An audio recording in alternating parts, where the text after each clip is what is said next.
राम राम भाई सारन है, कैसे हो? आज हमारे साथ है इंटरनेशनल कोस्ट प्लेयर अश्वनी जी। मैं एक चीज़ बताऊंगा, मैंने अपने आप में सीखी है कि किसी चीज़ को बड़ा बनाने के लिए ना मेहनत लगती है। अगर आपको फर्स्ट स्टेप से नहीं पता आपको ब्रांड कैसे बनाना है, बी से डी तक आपको उसका मीनिंग ही नहीं पता, तो आप ब्रांड नहीं बना सकते। तो आपको क्या लगता है कोस्ट प्ले करने में कोई मतलब फ्यूचर है कोस्ट प्ले में? क्या हरियाणा के अंदर लगता है क्या ये ग्रो कर पाएगा एनीमे? 1 किलोमीटर लॉन्ग 2 ऑडिटोरियम्स थे वहाँ पे। ये कम्युनिटी इतनी डाउन जाएगी और यहीं से इसका डाउनफॉल स्टार्ट होगा। कोई कोई पेरेंट पूछ भी रहा था तो मैंने उनको इग्नोर किया। ओके। आपने मतलब जब से कोस्ट प्ले स्टार्टिंग किया है आज से लेके अब तक आपने कितना अर्न कर लिया होगा इस चीज़ में? भाई अंबानी के ख़ानदान से बिलोंग करते हैं लगता है। एक दिन तो ऐसा हुआ कि मुझे सीधा रिसेप्शन पे ले गए। वह इंडियन लोगों की कुछ ज़्यादा ही बुराई करते रहते हो। राम राम भाई सारन है, कैसे हो? मैं हूँ एनिमे कॉस्मिक गैलेक्टिक का फाउंडर, जैसा कि जानते ही हो, पहचानते भी होगे। तो अपनी कंपनी एनिमे कॉस्मिक गैलेक्टिक आप लोगों को पता ही होगा, इवेंट्स वगैरह ऑर्गेनाइज करवाते हैं एनिमे इंडस्ट्री में जो भी इवेंट्स होते हैं। आज हमारे साथ है international cosplayer Ashwini ji. Hello guys. कितना टाइम आपको हो गया होगा जो कि आप इंटरनेशनल कॉमिक कॉन को अटेंड करते हो? 7 इयर्स हो गए मुझे कॉस्प्ले में। इंडिया में मैंने 4 साल किया है, बाकी मैं 4 सालों से इंटरनेशनली कर रहा हूँ। ओके, तो आप इंडियन कम्युनिटी को प्रेफर करना चाहोगे कि भाई बेस्ट इवेंट्स इंडियन कम्युनिटी वाले होस्ट कराते हैं या फिर international? International obviously, because India में कुछ बायस सिस्टम रहता है कई बार कॉस्प्ले कम्युनिटी में। ओके, तो हम हमारे साथ, हमारे ऑडियंस के साथ अपना थोड़ा सफ़र शेयर कीजिए कि भाई क्या क्या आपको अलग दिखा इंडिया एंड बाहर के एनिमे कम्युनिटीज़ में। क्या कुछ आपने फील किया, कैसे लोग मिले एंड किस वजह से अपनी एनिमे कम्युनिटी इतनी डाउन जाती जा रही है इंडिया के अंदर? एक्चुअली मैंने कॉस्प्ले स्टार्ट किया था 2016 में। मैंने पहला कॉमिक कॉन अटेंड किया था, दिल्ली कॉमिक कॉन। उसके बाद मैंने उसमें कॉस्प्ले किया था, फोर्थ होगा आगे नारुतो से। ओके, नारुतो दावते वायो। ओके। या तो मेरा फेवरेट कैरेक्टर था Minato Namikaze, the father of Naruto. उसके बाद मेरी कॉस्प्ले जर्नी स्टार्ट हुई। मुझे अच्छा लगा कि मेरा कैरेक्टर में होने का चीज़ें, सब चीज़ें, मुझे लगा कि इस मेरे को एज अ पैशन इसको फॉलो करना है। तो फिर उसके बाद मैं कंटिन्यू करता गया। फिर मैंने नेक्स्ट ईयर आपने अभी कहा आपको पैशन फॉलो करना है, तो आपको क्या लगता है कॉस्प्ले करने में कोई मतलब फ्यूचर है कॉस्प्ले में? हाँ, मेरे बहुत सारे फ्रेंड्स हैं जिनका फ्यूचर है, और इंटरनेशनली में मैं बहुत सारे लोगों से मिला हूँ जो क्राफ्टिंग में और हर एक चीज़ में, बिजनेस में, इस चीज़ में पैसे अर्न कर रहे हैं। तो आज तक आपने मतलब जब से कॉस्प्ले स्टार्टिंग किया है आज से लेके अब तक आपने कितना अर्न कर लिया होगा इस चीज़ में? मैंने अर्निंग के लिए स्टार्ट नहीं किया था, एज ए फन? मैंने एज ए एन्जॉयमेंट के लिए स्टार्ट किया था। ओनली इन 2022 मैंने दुबई में और सिंगापुर में पार्टिसिपेट किया था, और वहाँ मैं जीता भी था। और इंडियन बेंगलोर कॉमिक कॉन भी मैं जीता था, बेंगलोर लेवल का। जो मुझे एक्सपीरियंस मिला कि कॉस्प्ले में आप खर्चा कर दीजिए, ओके है, मान लीजिए आपका कॉस्प्ले तैयार हो गया 30,000 40,000 में, आपको वहाँ से मिल गए उतने रुपये। मतलब मुझे दुबई में मिले थे अराउंड 1 लाख, लेकिन मेरा वो ट्रिप कवर पूरा कॉस्ट कवर कर रहा है बस, तो मुझे कुछ नहीं मिल रहा एक्स्ट्रा। 1 लाख में क्या एंजॉयमेंट की? बुर्ज खलीफा का मज़ा लिया? वैसे तो मैं दुबई पहले भी गया हुआ था, वो सारे मज़े मैंने पहले ही ले लिए थे। जो नॉर्मल खर्चा किसी को स्पॉन्सर करना है इंडिया से, वो आपके साथ जाएगा, आपको तैयार करेगा, आपके साथ रहेगा, आपको संभालेगा, ये सब चीज़ें देखनी तो पड़ती बन है। ही जाती होंगी, क्योंकि हमने देखा है एनिमे कम्युनिटी में जितने भी कॉस्प्लेयर्स हैं भाई उनकी सबसे ज़्यादा गर्लफ्रेंड बनती है। नहीं, मैंने गर्लफ्रेंड के ऊपर फोकस नहीं किया उस चीज़ में कभी। रीज़न? इंडिया में तो फोकस नहीं किया क्योंकि इंडिया का सिस्टम थोड़ा ऐसे ही है। हाँ, आप इंडियन लोगों की कुछ ज़्यादा ही बुराई करते रहते हो। नहीं, मैंने बुराई नहीं की, मैंने ये कहा कि कुछ बायस सिस्टम है इंडिया में कॉस्प्ले को लेके। Hello guys, my name is Vishal और मैं यहाँ से कंटिन्यू कर रहा हूँ आगे के क्वेश्चंस। तो अश्विनी जी, जैसा आपने बताया कि आप अलग अलग कंट्रीज़ में गए हो, ऑलमोस्ट आप बता रहे कि 15 कंट्रीज़ में गए हो। 20 कंट्रीज़। 20 countries, okay. तो उन कंट्रीज़ के कॉमिक कॉन में और इंडिया में जितने कॉमिक कॉन होते हैं, दिल्ली, बेंगलोर, चेन्नई, इन सब में क्या फ़र्क आपको लगता है? मैंने 4 साल इंडिया में ही कॉस्प्ले किया वैसे, और जो मेन डिफरेंस मुझे दिखा जब मैं फर्स्ट टाइम बाहर गया इंटरनेशनल प्लेटफॉर्म पे दुबई में। हम्म, तो मुझे ये दिखा कि हर एक कॉस्प्लेयर जो वहाँ पे एंट्री लेता है, एवरीवन इज़ परफेक्ट। ये नहीं कह सकते आप कि एक भी परफेक्ट नहीं है। इंडिया में कई कॉस्प्लेयर्स ऐसे होते हैं कि नॉर्मली आपने ड्रेसअप किया, आप आ गए, कैरेक्टर की तरह एक्ट नहीं करना, कैरेक्टर को डिस्प्ले नहीं करना जैसे कैरेक्टर है। सो वहाँ पे ऐसा नहीं है, वहाँ पे हर एक कॉस्प्लेयर की wig, dress up, everything is perfect मतलब आपको लगता है कि वो ज़्यादा परफेक्ट होता है? इंडियन कॉस्प्लेयर्स के मुकाबले। लेकिन मैंने देखा है कि यहाँ पे भी बहुत सारे परफेक्ट कैरेक्टर्स होते हैं।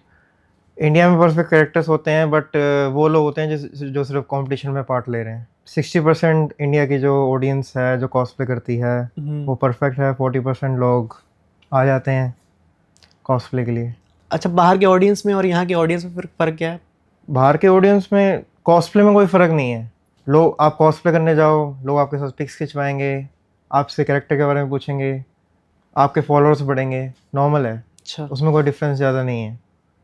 लोग आपके कैरेक्टर में इंटरेस्टेड है, वो आपके पास आएंगे, पिक्स के लिए पूछेंगे, नॉर्मल है वो। यहाँ पे भी सेम ही है। बट यहाँ पे ये है कि इंडिया में मैंने ज़्यादातर दिल्ली में नोटिस किया है, कुछ लोग आते हैं, आपकी विक्स को छेड़ेंगे, आपकी कॉस्ट्यूम को छेड़ेंगे, आपका मजाक उड़ाएंगे। ये चीज़ मैंने बाहर नोटिस नहीं की किसी भी कॉमिक कॉन में। तो आज तक अभी आपने कितनी कंट्रीज़ में कॉमिक कॉन अटेंड किया है? मोस्टली 15 to 20 कंट्रीज़ में किया है मैंने। क्या एक दो आप नाम बता सकते हैं? जैसे अभी रिसेंटली मैं गया था New York comic con, San Diego comic con जो नंबर 1 पे आता है, ओके, वहाँ का एक्सपीरियंस बढ़िया रहा मेरा। और रिसेंटली मैं एक और कॉमिक कॉन में गया था जो लंदन में हुआ था, MCN लंदन कॉमिक कॉन। वहाँ का एक्सपीरियंस मेरा बहुत अच्छा रहा। उसमें क्या था, 1500 कॉस्प्लेयर पर डे थे, 1500? Cosplayer per day. और उनका जो हॉल था ना, 1 किलोमीटर लॉन्ग 2 ऑडिटोरियम्स थे वहाँ पे। मतलब सबसे बड़ा कॉमिक कॉन वही लग रहा है। मेरे को तो वही लगा। बाकी न्यूयॉर्क कॉमिक कॉन भी बड़ा कॉमिक कॉन है, वहाँ पे भी कॉस्प्लेयर आते हैं, लेकिन मैंने इतने सारे कॉस्प्लेयर पब्लिक में 1500 कॉस्प्लेयर एक साथ फ़ोटोशूट हो रहा है, ये सब मैंने नहीं देखा किसी और कंट्री में। आप एक डिफरेंस बताना चाहोगे यहाँ के जो कॉमिक कॉन होते हैं उसमें और जो अभी आपने जो रिसेंटली अटेंड किया है उसमें क्या मेजर डिफरेंस था? एक major difference. Major difference is like, देखो, comic con is like it's a business. Yes. Promotion कर रहे हैं, वहाँ पे पैनल्स आ रहे हैं, लोग आ रहे हैं, अपनी चीज़ों को प्रमोट कर रहे हैं।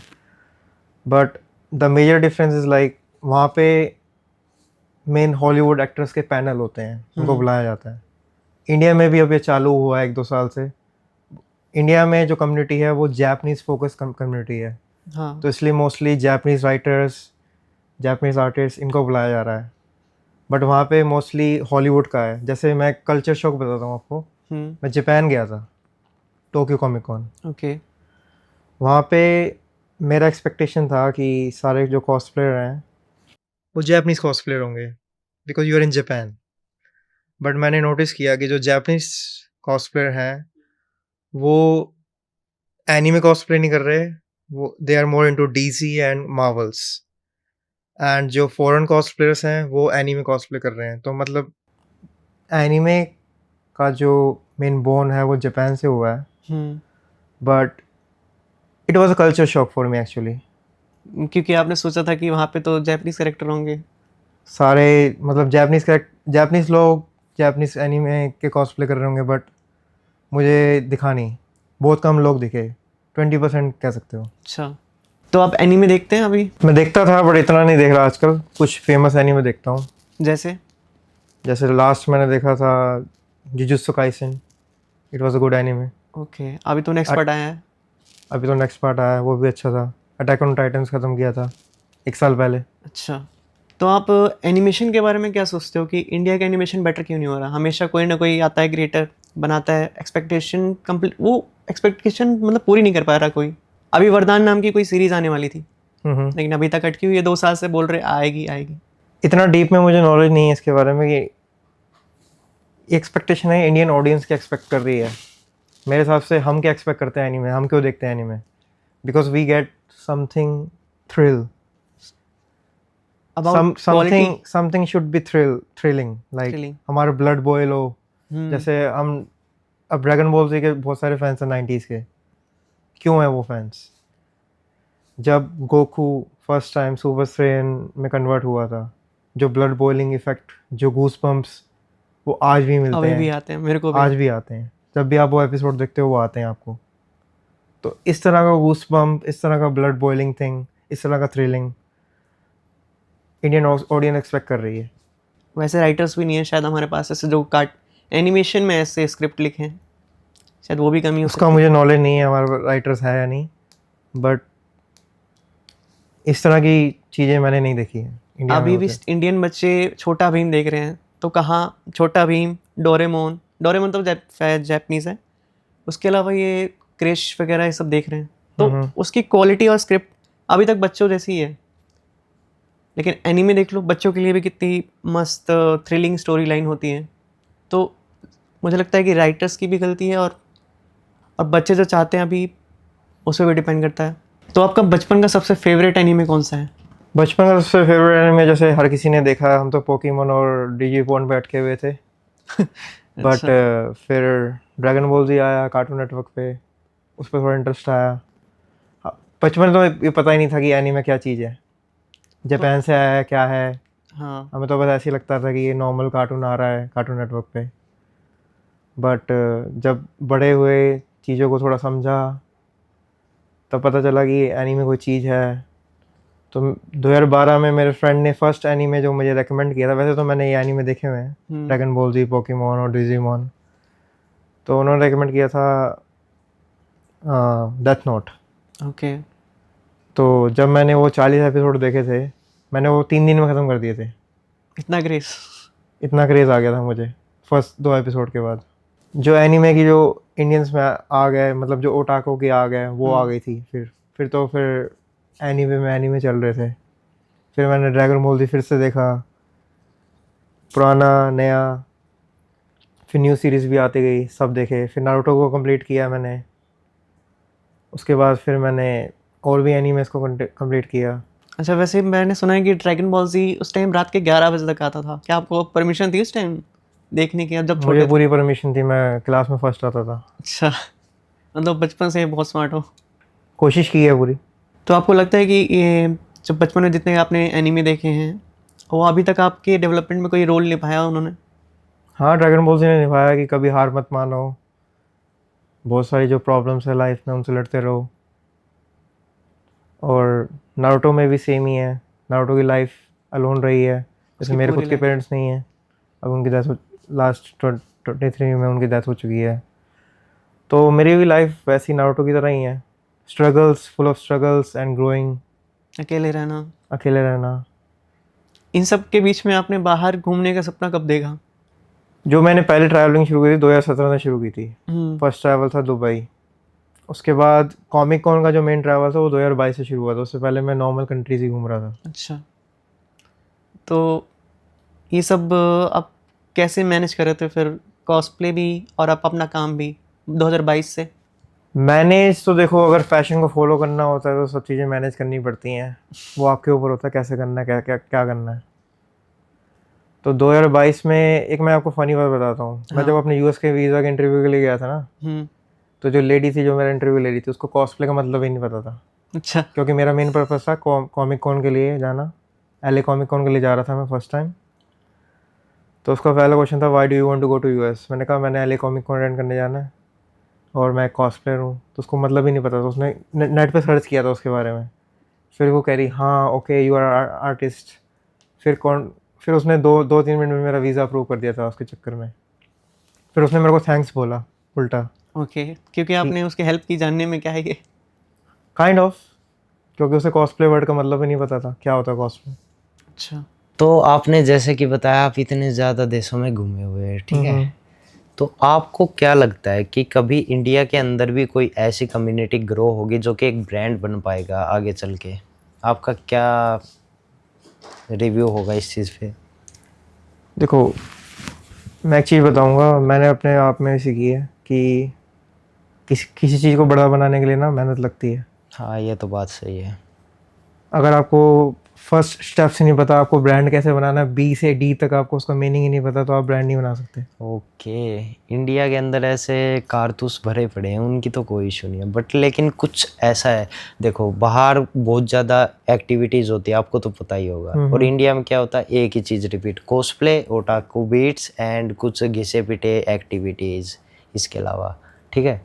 तो आप क्या सोचते हो कि ये चीज़ें आगे चल के टिक पाएंगी, या फिर ये रिपीट करते करते कम्युनिटियाँ एक दिन बंद ही हो जाएंगी? जैसे दिल्ली के अंदर बहुत सी कम्युनिटीज़ है, नाम नहीं लूँगा, इंटरनेट पे सर्च कर लो, लाइक ये कम्युनिटीज़ क्या करती हैं, एक ही चीज़ को बार बार रिपीट कर रही हैं, इनको जस्ट एनिमे के नाम पे पैसे कमाने हैं, ये पैसे कमा के फुर हो जाती है। तो क्या लगता है कितने दिन तक टिक पाएंगे ऐसे? पैसे चुरा के फुर होना उसका तो मुझे नहीं पता खैर इतना डीप में, बट जनरली आप ऐसा कुछ किसी इंसान के साथ करते हैं तो आपको पता है अच्छा, कर्मा नाम की क्या चीज़ होती है। या तो आपने बहुत सी जगह पे देखा होगा, ऐसी क्या एक्टिविटीज़ है जो इंडिया के अंदर अभी नहीं हो रही है एनीमे के अंदर, जो इवेंट्स से ऑर्गेनाइज करा रहे हैं एंड जो ऑडियंस भी है, ऐसी कौन सी चीज़ें जो बाहर आप नोटिस करके आए हो कि ये चीज़ें इंडियन एनीमे कम्युनिटी के अंदर मिसिंग है? लाइक नॉर्मल कंपटीशन तो हर जगह ही हो रहे हैं। कॉमिक कॉन के बाद आफ्टर पार्टीज होती हैं, वो मैं ज्वाइन करता हूँ मोस्टली। आफ्टर पार्टीज के अंदर क्या होता है, हमको ज़रा एक्सप्लेन और करेंगे? आफ्टर पार्टीज में कॉमिक कॉन एक बार बुक कर लेता है, वहाँ पे सारे cosplayer after comic cone attend करके वहाँ जाते हैं। सिर्फ कॉस्प्लेस के लिए होता है ये, या फिर नॉर्मल पब्लिक भी कर सकती है, बट वो एडवांस में बुकिंग होती है उसकी। Okay, as a ticket selling वही सिस्टम है? हाँ, ठीक है। बेस्ट एक्सपीरियंस मैं बताऊंगा सैन डिएगो कॉमिक कॉन जब मैं गया था, तो उसका जो ऑडिटोरियम के बाहर का जो सारा एरिया है ना, वो सारा बाहर से भरा हुआ है। ठीक है, आप सोच लो कि वहाँ पे रात को 2 बजे कॉस्प्लेयर्स घूम रहे हैं ड्रंक, रात को 2 बजे? रात को 2 बजे 3 बजे, फिर और वो लोग अपना जा रहे हैं। कॉस्प्लेस की सेफ्टी वगैरह का ध्यान नहीं रखा जाता उधर? मतलब ड्रंक व्रंक करके ऐसे घूम रहे हैं तो कोई सेफ्टी वेफ्टी तो भी होगी? हाँ, पुलिस दायरे पे रहती है, क्योंकि वो मेन एरिया है इसलिए। क्योंकि इंडिया के अंदर हमने देखा है जितनी भी कम्युनिटीज़ है ना, वो सेफ्टी रिलेटेड सोचती नहीं कॉस्प्लेस की। हमारी कम्युनिटी एक पहली ऐसी कम्युनिटी है जिसने कॉस्प्लेस की सेफ्टी के बारे में सोचा है। उनको अलग, ना तो इधर इंडिया में जो भी इवेंट्स होते हैं, ना तो उनको अच्छे से चेंजिंग रूम दिया जाता है, ठीक है, ना उनको अच्छे से स्पेस प्रोवाइड की जाती। आओ अपना घर से रेडी होके आओ और कंटिन्यू करो, ना तो उनको मतलब आने जाने में तकलीफ हो, ऐसा कुछ हमने सोचा है। तो आप क्या कहना चाहोगे, बाहर देशों में भी ऐसा ही सीन है या फिर सिर्फ इंडिया के अंदर ऐसा है जो कॉस्प्लेस की सेफ्टी को नहीं सोचते? चेंजिंग रूम मैंने मोस्टली जापान और कोरिया के कॉमिक कॉन में देखे थे, और कॉमिक कॉन में तो सब कॉस्प्ले के लिए चेंजिंग रूम टॉयलेट है। मेल टॉयलेट, फीमेल टॉयलेट, खाने पीने की सारी सुविधा ओके है? खाने पीने की सुविधा भी है वहाँ पे, लेकिन खाना बहुत महंगा होता है। हाँ, 10 times वो तो price पे। होगा ही यार। LA कॉमिक कॉन में $10 की एक पानी की बोतल थी। $10? भाई अंबानी के ख़ानदान से बिलोंग करते हैं लगता है। तो आपने जैसे अभी बताया कि वहाँ की चीज़ें बहुत महंगी, तो एस्टिमेट एक ट्रिप का खर्चा आपको कितने का हो जाता होगा? डिपेंड करता है आप कौन सी कंट्री जा रहे हो। आप जब आपको जापान के अंदर कॉस्प्ले करना है तो एस्टिमेट कितना बजट और क्या कुछ प्लानिंग करके चलते मैं तो मोस्टली माइल से ट्रैवल करता हूँ, क्योंकि मेरा ट्रैवल बिजनेस है, तो मेरे को फ्लाइट टिकट्स ऑलमोस्ट फ्री पड़ती है, मैं सिर्फ टैक्स पे करता हूँ। ओके, होटल बुकिंग्स भी मुझे ऑलमोस्ट फ्री पड़ती है, टैक्स पे करता हूँ। जो वहाँ का खर्चा है वो आपको पे करना पड़ता है, बस मान लो $500 फॉर 7 days इज इनफ। आपको सिर्फ जापान या फिर और कोई सी कंट्रीज़ में रहने का मन किया हो, या फिर इंडिया के अंदर कभी आया है दिमाग में क्वेश्चन कि क्यों मैं वापस इंडिया जा रहा हूँ, क्यों नहीं इसी कम्युनिटी का हिस्सा ज़िंदगी भर के लिए हो जाऊँ? हाँ, मन करता है कि जापान में ही रहो, जापान का कल्चर ही अलग है। वहाँ की लड़कियाँ भी काफ़ी क्यूट होती हैं। वो तो अलग ही मैटर। बाय द वे, आपने जो कॉस्प्लेस देखी हैं, जो जापानीज कॉस्प्लेस होती हैं और एक है इंडियन कॉस्प्ले, ठीक है, लड़कियां, मैं लड़कियों की बात कर रहा हूँ। आपने देखा होगा कि मेकअप वेकअप करके बहुत ज़्यादा मतलब मेकअप होता है कॉस्प्ले के अंदर, तो कोई स्किन रिलेटेड इशू या फिर कुछ दिक्कत कॉस्प्ले में, बोलने में, घूमने में, फिरने में, हेल्थ में कोई दिक्कत तो होती होगी पक्का?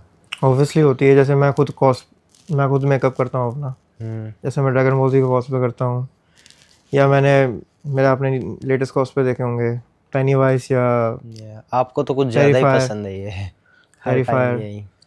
तो उस मास्क को आप 1 घंटे से 2 घंटे से ज़्यादा पहन नहीं सकते। 5 किलोग्राम का मास्क है वो। 5 तो कॉस्प्लेयर्स के लिए स्ट्रगल तो है। भाई घूमते कैसे हो इतना घूम लेते हैं, बोझ बस लेके? आदत है। बिल्कुल एक वॉरियर की तरह है। तो अश्विनी जी, आप कोई एक्सपीरियंस शेयर करना चाहेंगे जो बहुत इंटरेस्टिंग हुआ हो आपके कॉमिक कॉन के दौरान या? कॉमिक कॉन के दौरान तो बहुत सारे एक्सपीरियंस हुए हैं। तो अभी रिसेंटली मैंने सारे कॉमिक कॉन का टूर लिया था इंडिया में, जो भी लास्ट सेशन के जो कॉमिक कॉन हुए हैं। तो मोस्टली मैं 5 स्टार होटल्स में रुका था। ओके। जैसे आईटीसी बंगाल हो गया, आपका ताज सेंटा क्रूज हो गया। आईटीसी बंगाल का एक्सपीरियंस मैं बताता हूँ आपको। तो उनको पता है कि इवेंट साथ में हो रहा है, हाँ। बस एक गली छोड़ के इवेंट हो रहा है। उनको पता है कि ये गेस्ट कैमरे में देख रहे हैं, उनको सिक्योरिटी पर्सनल, कि ये गेस्ट एज अ कुछ अलग से ड्रेसअप करके बाहर जा रहा है और अलग से हाँ। ड्रेसअप करके अंदर ही आएगा। हाँ। बट दोनों दिन उन्होंने मुझे रोका, और एक दिन तो ऐसा हुआ कि मुझे सीधा रिसेप्शन पे ले गए पूछने के लिए कि इन बंदों का रूम है या यहाँ पे नहीं है। ऐसा क्यों? उनका सिक्योरिटी इशू हुआ कुछ, क्योंकि वहाँ प्रीमियम लोग रहने आते हैं। अच्छा, और बार बार आप कॉमिक कॉन की ड्रेस में ही चले जा रहे थे? मैं ऐसे ही, जैसे मैं ड्रेसअप था वैसे ही मैं चल के वापसी आ गया, वैसे ही मैं सिक्योरिटी से अंदर जा रहा था। Obviously suspicious in kind of a way, but उनको पता है ना कि मैं कॉस्प्लेयर, मैंने उनको बता दिया, उनके काउंटर पे बता दिया, हर जगह बता दिया कि मैं ऐसा ही वापसी आऊँगा शाम को, तो प्लीज़ मुझे रोकना मत। लेकिन उनका सिक्योरिटी पर्सन अलग से पकड़ के मुझे पहले वहाँ लेके गया रिसेप्शन पे। उन्होंने मेरा रूम चेक किया, फिर उन्होंने मुझसे सॉरी मांगा, सर ऐसा फिर से नहीं होगा। लेकिन अगले दिन वही सेम चीज़ हुई। मतलब उनको ऐसा लग रहा था कि आप कोई सस्पिशियस एक्टिविटी करने जा रहे हो? हाँ, उनको ऐसा लग रहा था कि मैं किसी को डराने जा रहा हूँ। तो जब आप रास्ते में आते थे तब क्या लोगों का रिएक्शन होता था आपको देख के? लोग सीटी मारते थे, लोग फ़ोटो खींचते थे, बस ये नॉर्मल। जब मैं लंदन में था तो मेरा हॉस्टल भी ज़्यादा दूर नहीं था कॉमिक कॉन से, तो वहाँ पे डबल डेकर बस होती है मतलब। तो वहाँ से लोग, ड्राइवर एंड एवरीवन, मतलब ड्राइवर स्पेशली हॉर्न कर रहा है और चिल्ला रहा है, जैसे ड्रैगन बॉल जी का मैं कैरेक्टर कर रहा था, गोकू चिल्ला रहा है। तो ये सब एक्सपीरियंस भी मिले हैं वहाँ पे। जैसे आप वॉक कर रहे हो नॉर्मली, और जापान में भी सेम एक्सपीरियंस मिला है, कोरिया में भी सेम एक्सपीरियंस मिला है। जो कैरेक्टर को पहचानता है वो रोकता है, हाय हेलो करता है। अच्छा लगता है ये सब चीज़ें कि लोग पहचानते हैं इस कैरेक्टर को। आपके बाहर के देशों में आपको किसी ने ऐसे, आपके फ़ैन ने कभी रोका है? हाँ, बहुत बार हुआ है। जैसे मैं फिलीपींस का एक्सपीरियंस बताता हूँ। तो मुझे कॉमिक कॉन में ज़्यादा मज़ा नहीं आ रहा था, मैं पास वाले मॉल में चला गया था। मनीला में एक मॉल है, मॉल ऑफ एशिया। ओके। वहाँ फैमिलीज़ ने मेरे लिए लाइन लगा दी थी, सिर्फ गोकू के लिए? सिर्फ गोकू के लिए लाइन लगा दी थी बस, कि फ़ोटो खींचनी है। तो मैं बस खड़ा रहा वहाँ पे 4-5 घंटे, फ़ोटो खिंचवाता रहा। और कोई एक्सपीरियंस जो आप शेयर करना चाहोगे जो आपको लगा कि ये बेस्ट मोमेंट है मेरे लाइफ का? वैसे ट्रैवल करते हुए कॉमिक कॉन्स में मैंने अपना बेस्ट फ्रेंड भी बनाया। जैसे एक फ़नी एक्सपीरियंस हुआ था कि मैं एलए कॉमिक कॉन की पार्टी से वापसी आया था। तो रात को 3 बजे मेरे हॉस्टल में एक बंदा आया, उसने बोला कि चलो चल रहे हैं आसपास घूमने। मैंने कहा चलो चलते हैं। अब आप अनजान बंदे के साथ घूमने तो नहीं जाओगे, लेकिन मैंने मैंने थोड़ी हिम्मत करी और मैं चला गया। फिर नेक्स्ट डे हमारा एक्सपीरियंस इतना अच्छा रहा कि हम फ्रेंड बन गए और आज तक फ्रेंड्स हैं। अभी तक अभी भी आप कांटेक्ट में हो उनसे? अभी भी कॉन्टैक्ट में हूँ, रोज़ हमारी ऑलमोस्ट रोज़ बात होती है। तो वैसे क्या बात होती है वैसे, अभी तक आप दोस्त बने रह गए? जैसे अभी मैं सैन डिएगो कॉमिक कॉन में गया था, मैं उसके घर पे रहा था।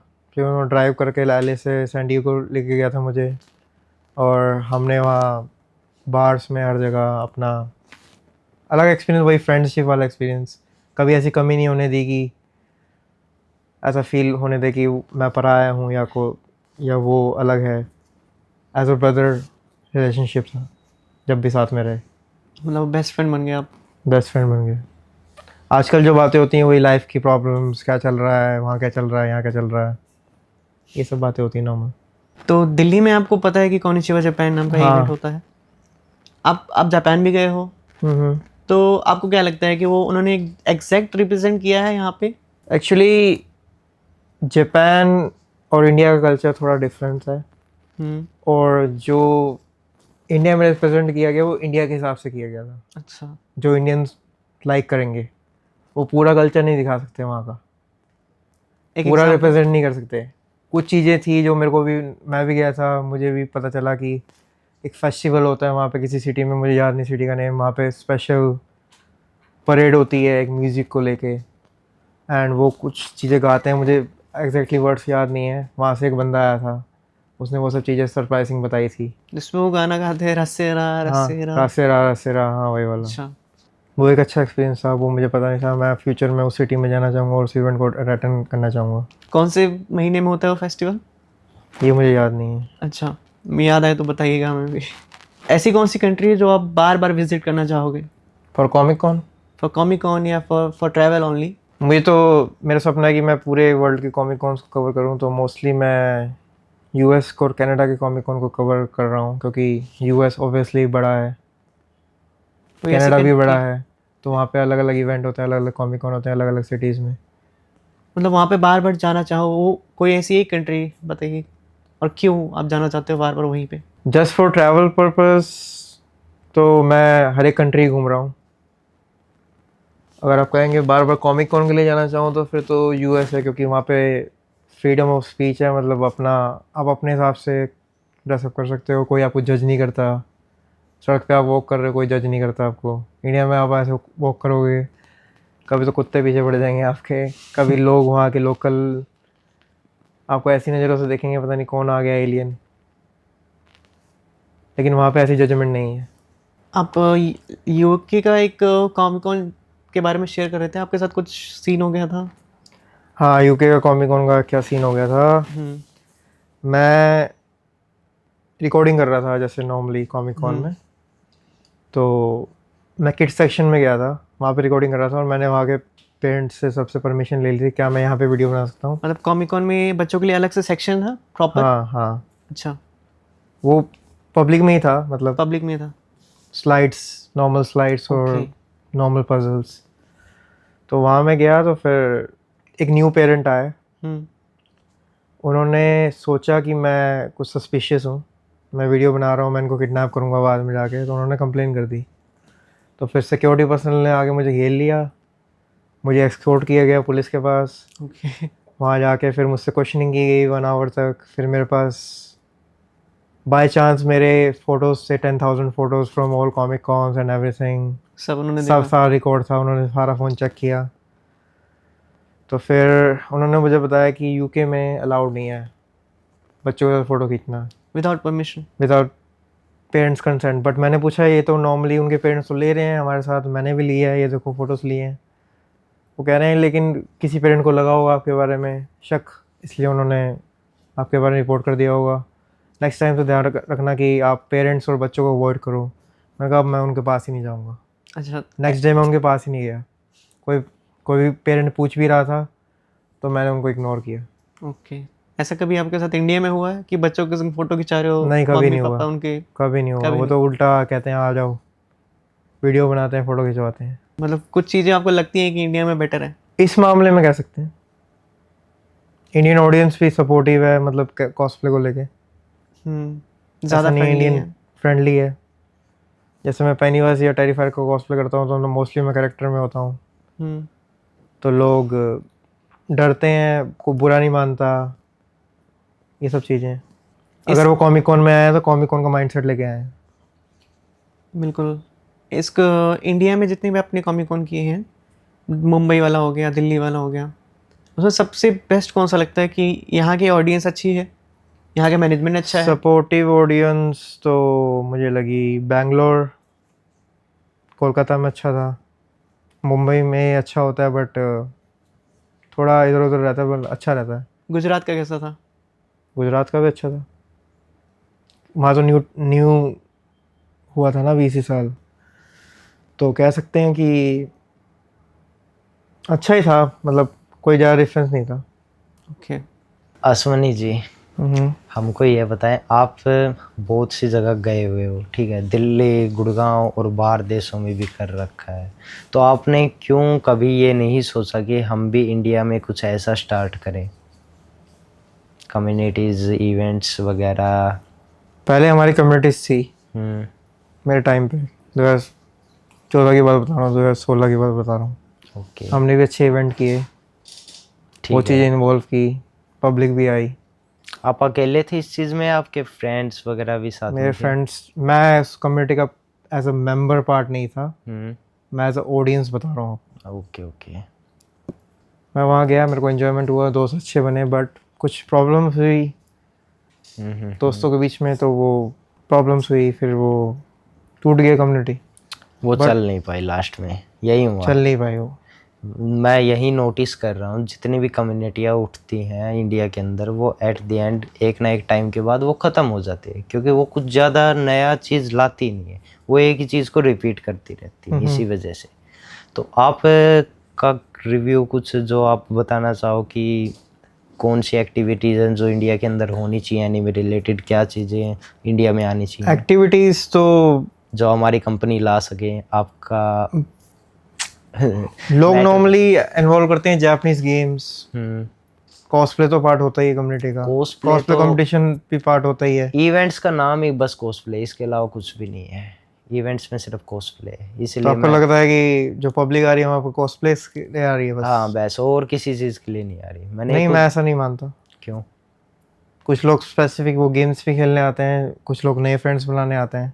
ओके, पर लेकिन हमने देखा है जितनी भी कम्युनिटीज़ में आते हैं लोग, हर कोई सिर्फ कॉस्प्ले, अगर उनकी कम्युनिटीज़ में से कॉस्प्ले को हटा दिया जाए तो उनके पास कुछ नहीं बचता।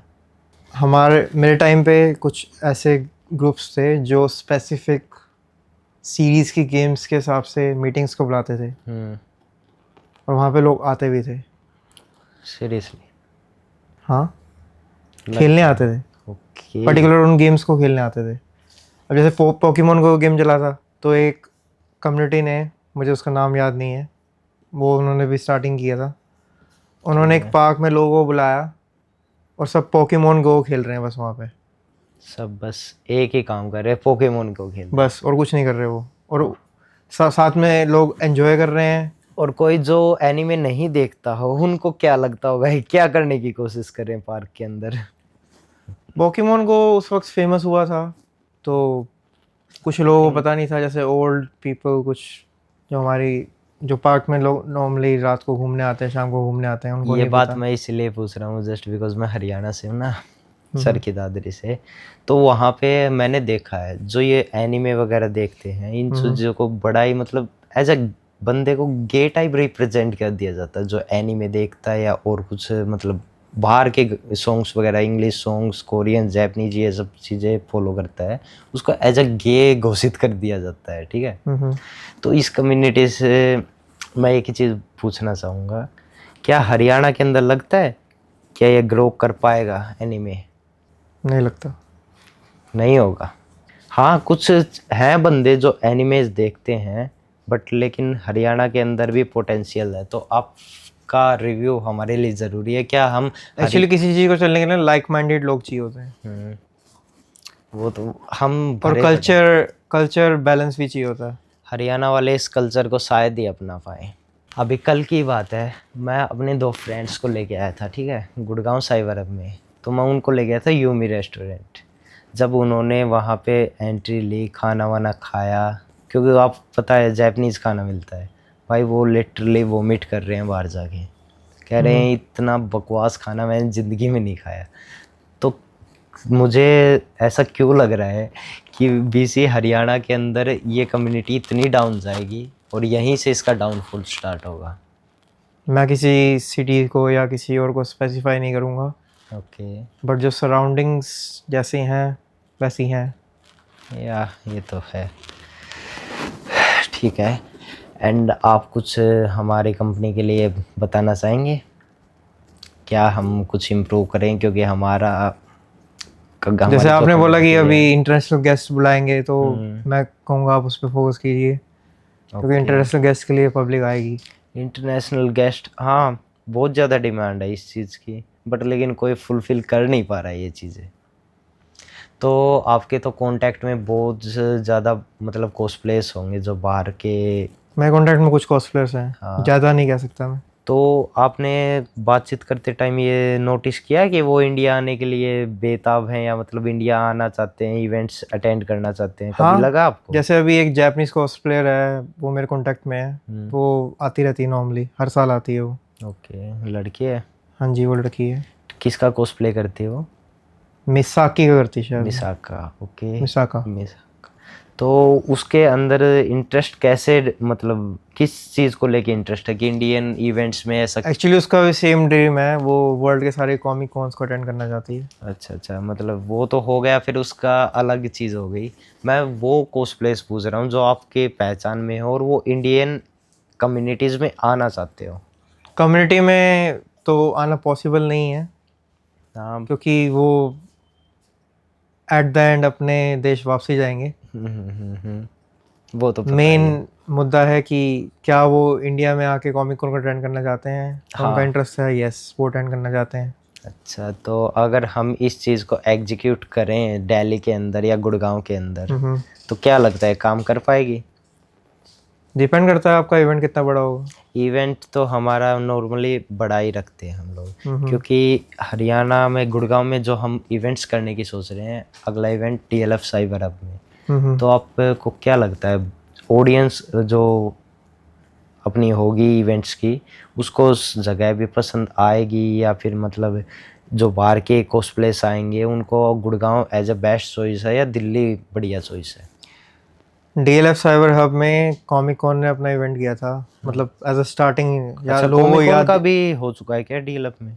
लोगों को याद दिलाने के लिए कि हम एग्जिस्ट कर रहे हैं कोरोना के बाद, तो उन्होंने एक छोटा सा इवेंट किया था एज अ मेमोरी कि हम वापसी आ गए हैं और हम इवेंट स्टार्ट करेंगे सून, जैसे हमें परमिशंस मिलेंगी। तो मैं उस इवेंट में गया था, वो प्लेस अच्छा है वो। ओके, बट लेकिन फिर भी एक तो ऑडियंस का कुछ रिव्यू आया हो कि भाई जगह बढ़िया है, एंड कितना के क्या कुछ भीड़ वगैरह इकट्ठा हुई इस चीज़ को लेके? एक्चुअली मेन लोगों को क्या चाहिए होता है किसी इवेंट में आने के लिए, चीज़ें ज़्यादा महंगी ना हो, अफोर्डेबल रेट्स पे हो। और साइबर हब में तो ये चीज़ें फुलफिल हो नहीं पाएंगी। कुछ रेस्टोरेंट्स में हो सकती हैं, जैसे अगर वो इवेंट वहाँ चल रहा है तो वो मॉल में जाके मैकडॉनल्ड्स में खाना खा सकते हैं, वहाँ पे उनको मना नहीं किया गया जा सकता कि वो मैकडॉनल्ड्स में जाके खाना नहीं खा सकते। राइट। तो आपका जैसे देख रहा है, आपने जैसे बताया, हमको रिव्यू दिया, हमको इवेंट करना चाहिए, इसका मतलब आप जैसे बता रहे हो पोटेंशियल तो है इस चीज़ में, हमको इवेंट ऑर्गेनाइज कराना चाहिए। तो इसी बात पे हमारी ऑडियंस को हम बता देते हैं कि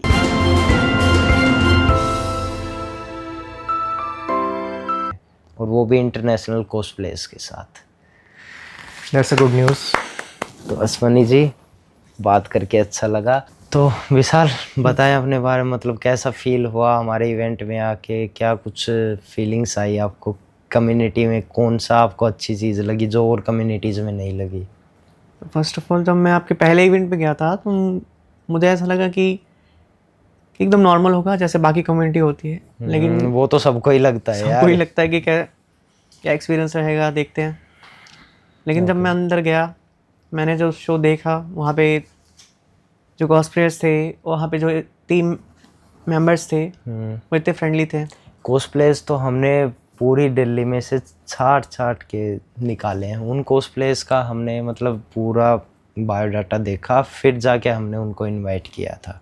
सारे दिल्ली के टॉप के कॉस्प्लेस हैं, हमने उनको इनवाइट किया था। और बाकी आपका मतलब कॉस्प्ले का तो चलो आपको अच्छा लगा ही होगा, क्योंकि हमने इतनी मेहनत कर रखी थी। एंड दूसरी चीज़ जो इवेंट में मेन चीज़ थी, ऑडियंस की भीड़, और हमारा फर्स्ट इवेंट था, वो आपको कैसा लगा? मुझे आपकी मार्केटिंग बहुत अच्छी लगी थी। जिस तरह से आपने इतने सारे बंदे इकट्ठा कर लिए थे, वो इम्पॉसिबल था एक हफ्ते में इतने बंदे इकट्ठा करना। वो मेरे लिए भी थोड़ा इम्पॉसिबल हो जाता, पर लेकिन थोड़ा मोड़ा दिमाग लगाया। मैं सोचा नेगेटिव मार्केटिंग सबसे बेस्ट है कंपनीज के लिए जो कि कर सकते हैं, इसलिए मैं इतने बंदे इकट्ठा कर पाया है सिर्फ 1 वीक के अंदर। बाय द वे, आपको जो हमारी एक्टिविटीज़ हुई हैं उनमें कैसा क्या फील हुआ, मतलब कौन सी एक्टिविटीज़ सबसे बढ़िया लगी? सबसे बेस्ट लगा जो जो कॉस्प्लेयर्स थे, उनकी परफॉर्मेंस, जो एनर्जी थी, वाइब थी वहाँ पे। वहाँ पे वो गूज बम्स खड़े हो गए थे जब वो हमारी ऑडियंस के अंदर भी काफ़ी मतलब ऐसे वाइब रखने वाले थे 2-3 बंदे जिन्होंने पूरे इवेंट को हैंडल कर रखा था। सेम एनर्जी वाइब है। सेम, हर परफॉर्मेंस में एनर्जी थी वैसे उस दिन तो। हम इसको बड़े स्केल तक ले जाएंगे, ठीक है, इंक्रीज करेंगे, आगे बढ़ाते जाएंगे। इवेंट्स जस्ट एक हमारी मार्केटिंग का तरीका है एनिमे कॉस्मिक गैलेक्टिक का। नेगेटिव हो चाहे पॉजिटिव हो, बस मार्केटिंग होनी चाहिए, चाहे कैसी भी हो। बिजनेस का पहला रूल धंधा, पैसा कमाना, वही चीज़ फॉलो कर रहे हैं। इस कम्युनिटी को लेके आपके अपकमिंग प्लान्स क्या हैं?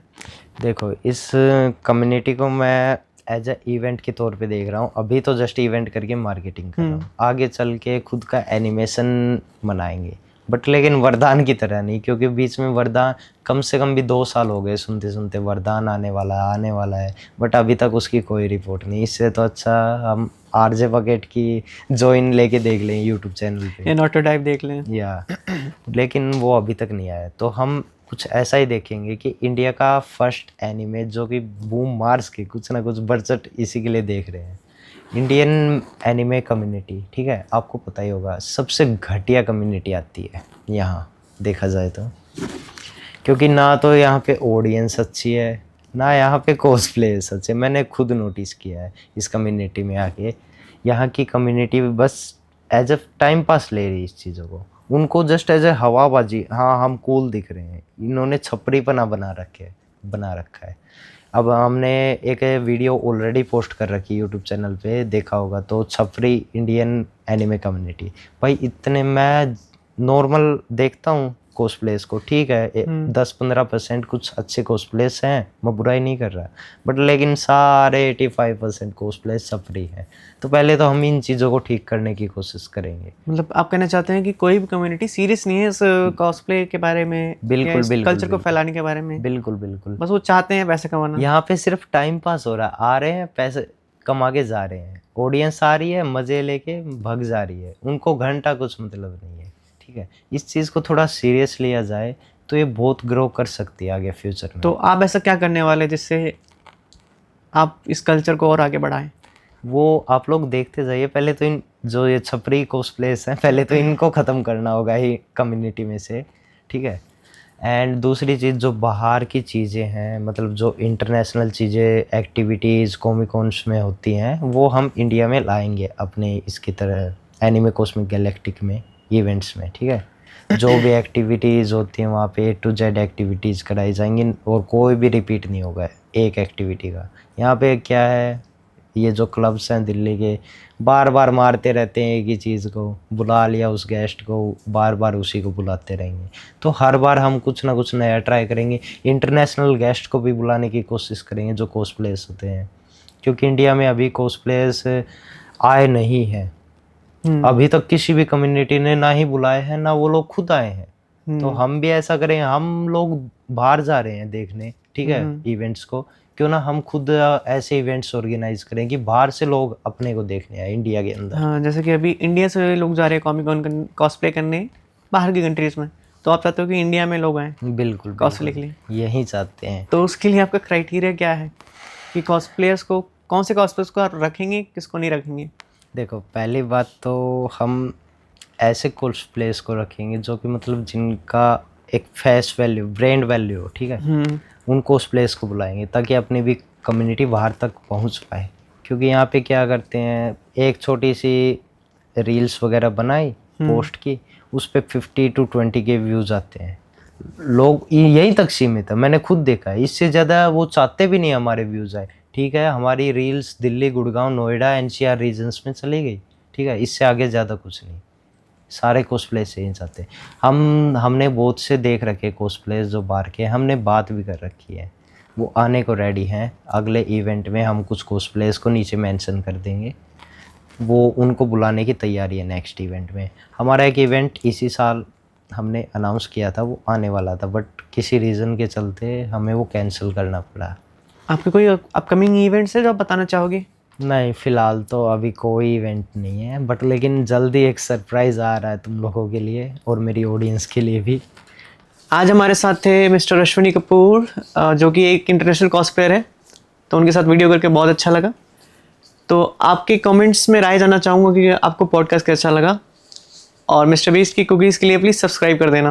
Okay, bye bye.